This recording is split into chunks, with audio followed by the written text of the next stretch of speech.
It's English time! Hi, I'm Teacher Mitch.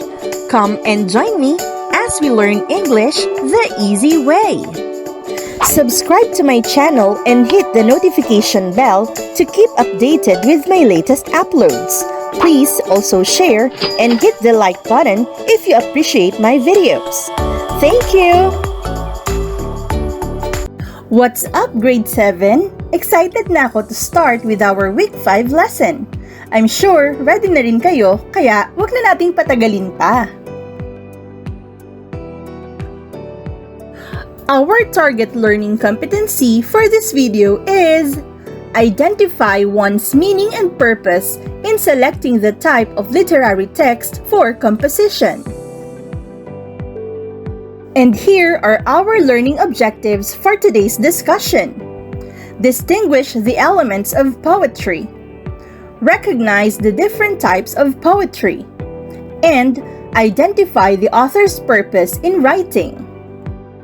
To start off, I want you to answer this short activity for you to be familiar with the other elements of poetry which are not yet discussed in our previous videos.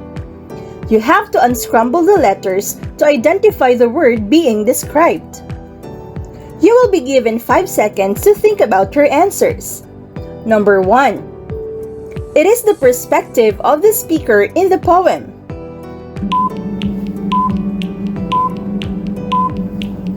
Answer is point of view.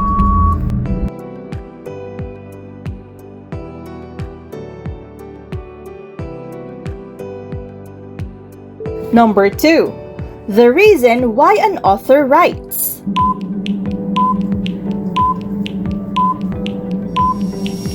The answer is purpose.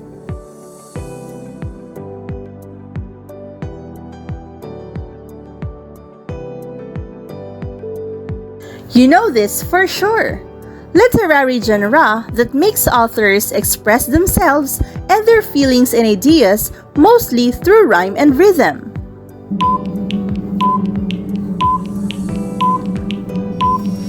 Of course, it is poetry.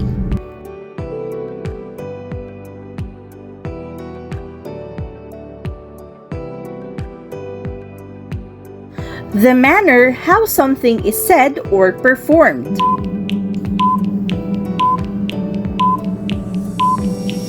Delivery.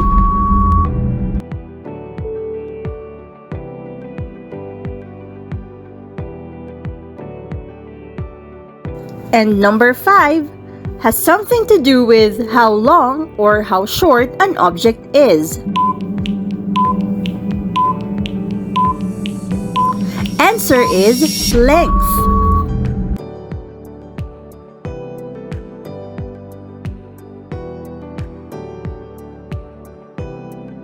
Now, let's recall your answers. Point of view, the perspective of the speaker in the poem. Purpose, the reason why an author writes. Poetry, literary genre that makes authors express themselves and their feelings and ideas mostly through rhyme and rhythm. Delivery, the manner how something is said or performed. Length, refers to how long or how short an object is. Your next task is to listen to the Apple song by Black Eyed Peas. Go ahead and watch it on YouTube for you to accomplish this activity where you will complete the table with the correct responses. Imagine you're done listening to the song. Try answering these questions. In terms of point of view, who is the one speaking? It's the singer or writer of the song himself. In terms of length, could the material be finished in one reading? The answer is yes. In terms of delivery, how was it delivered? Since it is a song, of course, it was sung. And for the purpose, does it prioritize expressing emotions or telling a story? Answer is, it enables self-expression. In connection to these elements, let us now discuss the 3 types of poetry. In a nutshell, you here's an overview of the similarities and differences of the three classifications of poetry, namely lyric, dramatic, and narrative poetry. In lyric poetry, in terms of point of view or speaker, it is personal or first person. Length is short and simple. Delivery is usually sung with accompaniment of lyrics. Purpose is for self-expression and deals with emotion. For dramatic poetry, point of view or speaker speaks through the character's interaction. Speaker could be a character. Length, long and elaborate. Delivery, it can be recited, spoken, chanted, or sung. Purpose is to tell a story and connect through the help of emotions and feelings of characters. And for narrative poetry, point of view is first person, as a narrator, and or let the characters speak for themselves. Length is also long and elaborate. Delivery, it can also be recited, spoken, chanted, or sung. Purpose is to tell a story. Now, let's have a more detailed discussion of each type of poetry, beginning with lyric poetry. What is lyric poetry? Lyric poetry is one of the oldest and most enduring forms of poetry, characterized by its focus on expressing personal emotions, thoughts, and feelings. Unlike narrative poetry, which tells a story, or dramatic poetry, which presents a scene or dialogue, lyric poetry is more introspective and often reflects the poet's innermost experiences. Here are some key features of lyric poetry. Point of view. Lyric poetry is often written in the first person using I to express the poet's personal experiences and emotions. This perspective allows for a direct and intimate exploration of the poet's inner world. Length. Lyric poems are usually short, concise, and focused on a single moment, feeling, or idea. This brevity helps to intensify the emotional impact on the reader. Delivery. The term lyric comes from the Greek word lyra, which refers to the lyre, a stringed musical instrument. Ancient Greek lyric poetry was often sung or recited to music, and even today, lyric poetry retains a musical quality through its rhythm, meter, and use of sound devices like alliteration, assonance, and rhyme. Purpose. Lyric poetry is deeply personal and often conveys intense emotions such as love, sorrow, joy, or contemplation. The poet speaks directly to the reader or an implied listener, creating an intimate connection. Examples of lyric poetry. Sonnets. A sonnet is a 14-line lyric poem with a specific rhyme scheme and meter, often exploring themes of love, beauty, and mortality. William Shakespeare's sonnets are some of the most famous examples. Odes. An ode is a formal, often ceremonious lyric poem that addresses and praises a person, thing, or event. John Keats' Ode to a Nightingale and Ode on a Grecian Urn are well-known examples. Elegies. An elegy is a mournful lyric poem that laments the death of a person or reflects on themes of loss and sorrow. Thomas Gray's elegy written in a country churchyard is a classic example.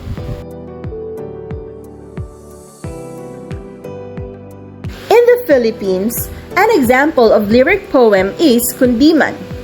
While kundiman originally refers to a musical genre, it has strong poetic elements. The lyrics of kundiman songs are often written in verse and follow a lyrical structure, reflecting the nuances of romantic emotions. Kundiman is both a musical and poetic form, characterized by its lyrical beauty and emotional depth, typically conveys feelings of love and yearning in a poetic and melodious manner. Kundiman has been an important part of Filipino cultural heritage, particularly in the early 20th century. It is associated with the romantic and nationalist sentiments of the era. Many Kundiman songs, whose lyrics often reflect deep love and devotion in a lyrical and artistic style, were written by Filipino composers such as Nicanor Abelardo, a renowned Filipino composer and lyricist. One of his famous Kundiman songs is Sa Kabukiran, or In the Countryside, which exemplifies emotional and lyrical qualities, showcasing his talent in capturing the essence of Filipino sentiment through music and poetry. Overall, Sa Kabukiran is a quintessential example of Kundiman, combining poetic lyrics with a melodious musical form to evoke deep feelings and a connection to the Filipino rural landscape. Let's now proceed to discussing dramatic poetry. Dramatic poetry is a type of poetry that uses the elements of drama to present a story or situation, often involving characters, dialogue, and a specific setting. Unlike lyric poetry, which focuses on the poet's personal feelings, or narrative poetry, which tells a story from the perspective of a narrator, dramatic poetry is designed to be performed, either as part of a play or as a standalone monologue or dialogue. The point of view in a dramatic poetry is usually character-driven rather than narrator-driven. This means that the audience or reader hears the thoughts, emotions, and dialogue of the characters directly, often in the first person. Each character's perspective can reveal different aspects of the story or situation. The length of dramatic poetry is often long and elaborate due to several key reasons related to its form, function, and the demands of storytelling. 1. Complex character development. Depth of characters.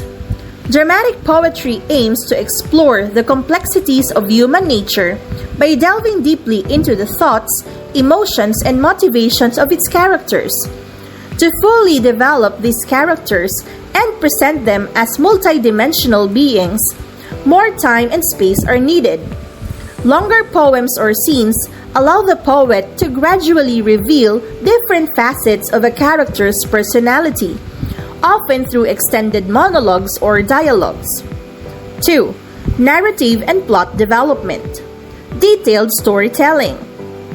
Unlike lyric poetry, which often focuses on a single emotion or moment, dramatic poetry usually involves a narrative or plot. To unfold a story with a beginning, middle, and end, the poem often needs to be longer.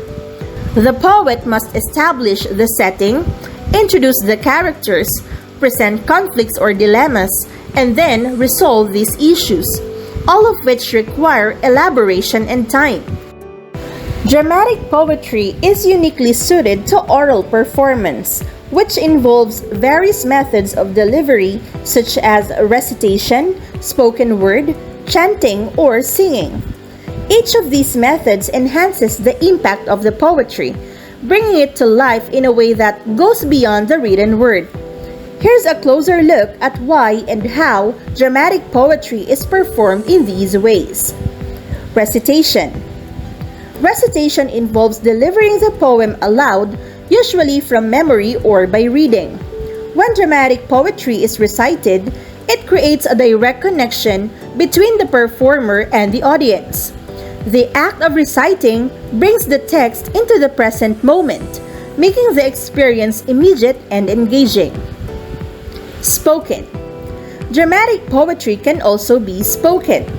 Spoken word is a modern form of performance poetry that emphasizes the poet's voice, presence, and delivery.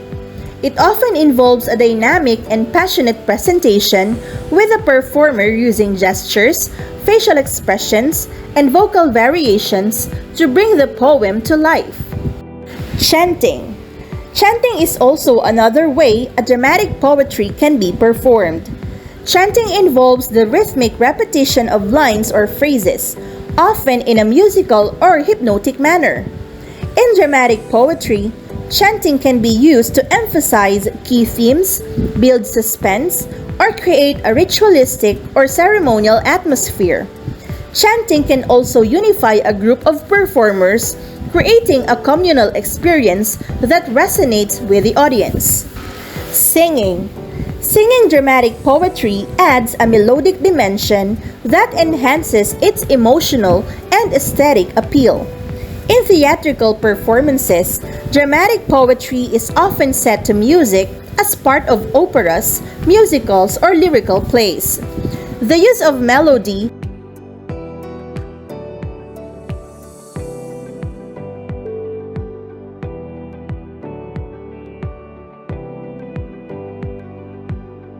Purpose.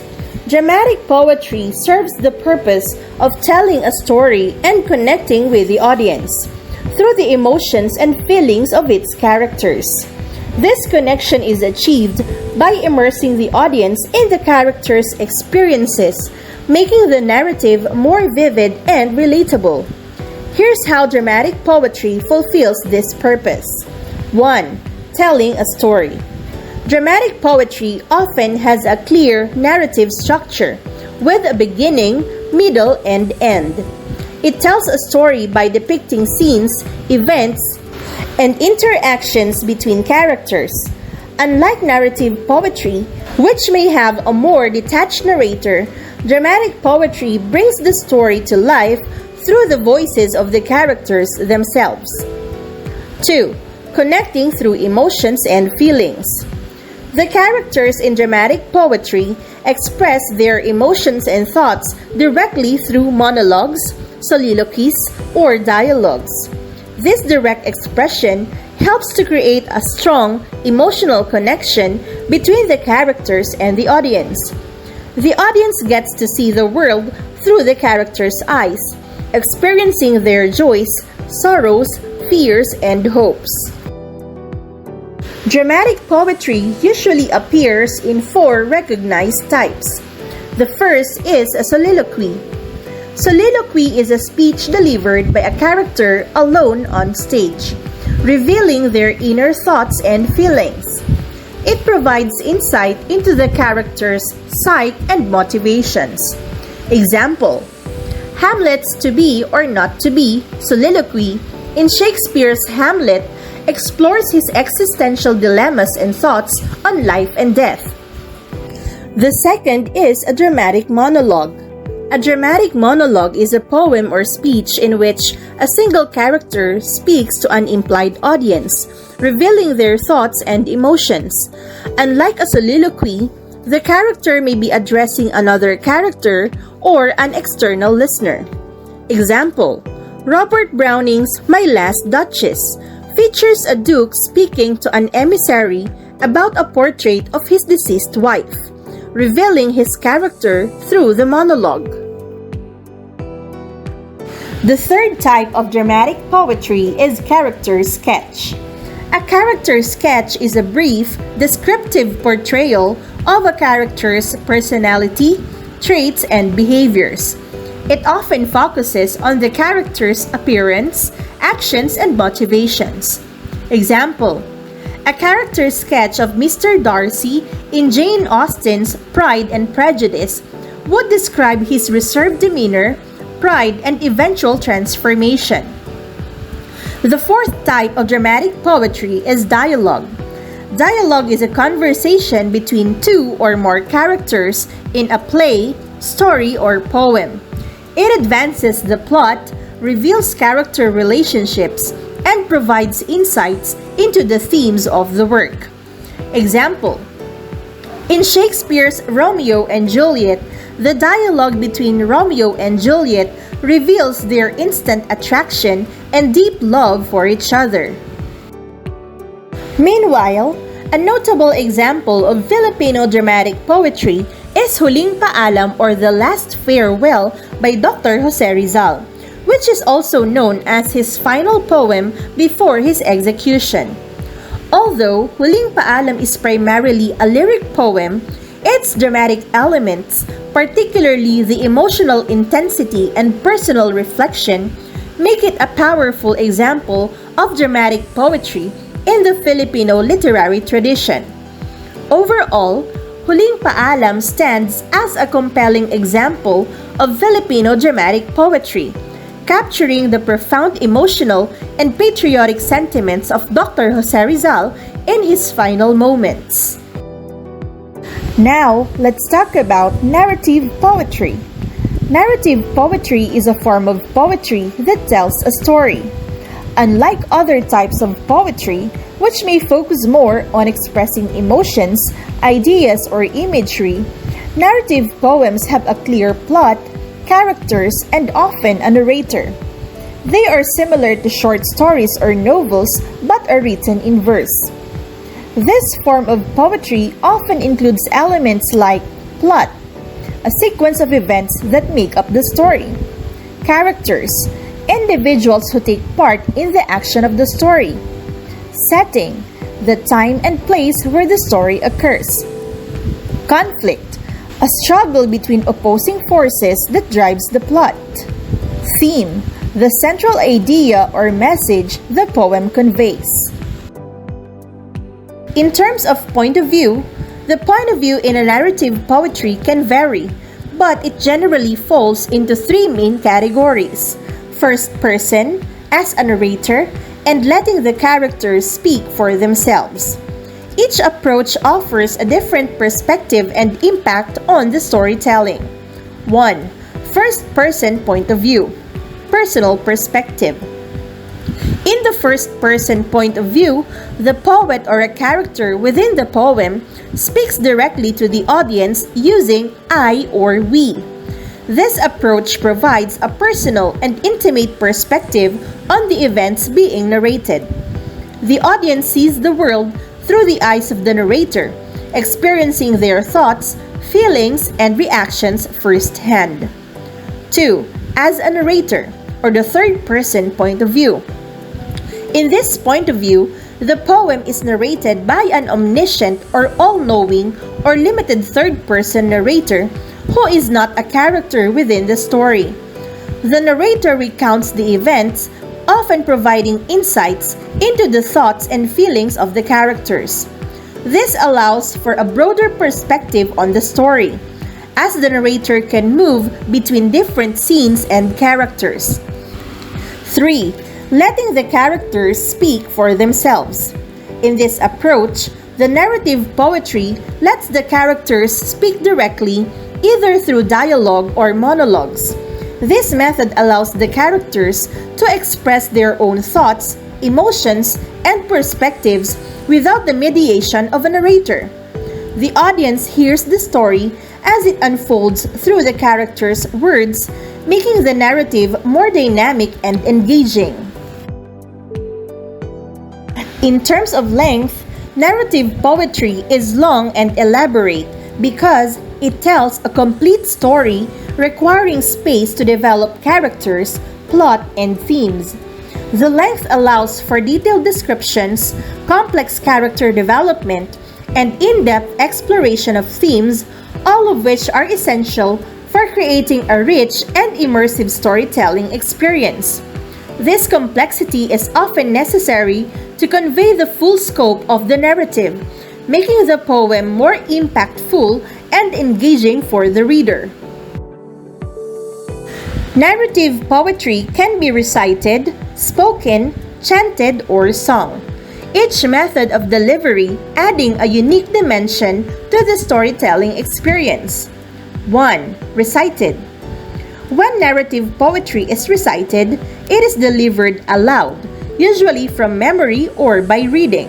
This method highlights the rhythm, meter, and language of the poem, allowing the performer to convey the emotions and nuances of the narrative through vocal expression.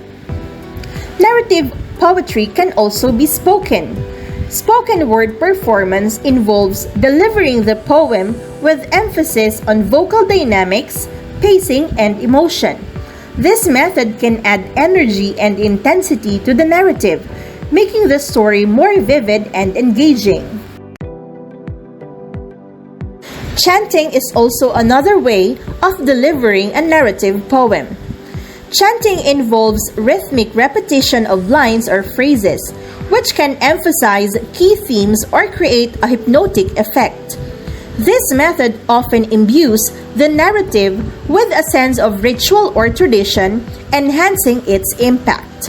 The repetitive and rhythmic nature of chanting helps make the narrative more memorable and engaging, aiding in the audience's retention of the story.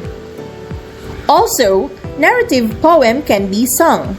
Singing adds a melodic and musical quality to the narrative, which can enhance the emotional expression and aesthetic appeal of the poem. Music can amplify the mood, whether it's joy, sorrow, or tension, and create a more immersive experience. In performance settings, singing narrative poetry can combine elements of drama and music, providing a rich, multi-sensory experience that brings the story to life. The primary purpose of narrative poetry is to tell a story through verse. It presents a structured plot with characters, events, and a sequence of actions, much like a short story or novel. By using poetic language, narrative poetry adds emotional depth and rhythmic qualities to the storytelling, making the narrative more engaging and impactful for the reader. Types of narrative poems. Ancient and medieval narrative poems were most commonly epics. Written in a grandiose style, these epic narrative poems retold legends of virtuous heroes and powerful gods. Other traditional forms include Arthurian romances about knights and chivalry, and ballads about love, heartbreak, and dramatic events. However, narrative poetry is an ever-evolving art, and there are countless other ways to tell stories through verse. A classic example of Filipino narrative poetry is Biag ni Lamang or The Life of Lamang, an epic poem from the Ilocos region. This narrative poem is one of the most celebrated works of Filipino epic poetry and provides a rich example of the genre. Overall, Biag ni Lamang is a key example of Filipino narrative poetry, offering a captivating story that reflects the heroism and cultural values of its time. In addition, you might also want to know an author's common purposes in writing. These questions will help us analyze the purpose behind a poet's work. Let's break down each one. Did a poet want to change your opinion? The purpose is persuasion. If the poet aimed to change your opinion, they were likely writing with the purpose of persuasion. The poem might present a particular argument, challenge a commonly held belief, or advocate for a specific cause. The poet would use emotional appeal, strong language, or logical reasoning to influence your thoughts. Did a poet share a story? Purpose is narration. If the poet shared a story, the purpose was likely to narrate or tell a tale. This could be a fictional story, a personal experience, or a retelling of a historical event. The focus would be on characters, plot, and events, with the poem structured to take the reader through the story. Did the poet make you laugh? Purpose is entertainment. If the poet made you laugh, their primary purpose was to entertain. The poem might use humor, wit, or playful language to amuse the reader. The goal is to bring joy, lighten the mood, or provide a humorous perspective on a subject. Did the poet give facts? Purpose is informing. If the poet provided facts, their purpose was to inform. The poem might convey factual information about a particular topic, perhaps in a creative or condensed form. The poet's goal would be to educate or enlighten the reader about something specific, using poetic devices to make the information engaging. Did the poet teach you something? Purpose is instruction or reflection. If the poet taught you something, the purpose was to instruct or encourage reflection. The poem might offer life lessons, moral insights, or philosophical ideas. The poet could be guiding the reader to a deeper understanding of a topic or provoking thought about complex issues. Did the poet amuse you? Purpose is amusement or entertainment. Similar to making you laugh, if the poet amused you, the goal was to entertain. However, amusement can be broader than just humor. It might include delighting the reader with beautiful language, engaging imagery, or clever wordplay. Did the poet try to convince you? Purpose is persuasion. If the poet tried to convince you of something, the purpose was persuasive. The poem would aim to shape your opinion or encourage you to take action using emotional appeal, reasoned arguments, or passionate language to make the case. Thanks for watching!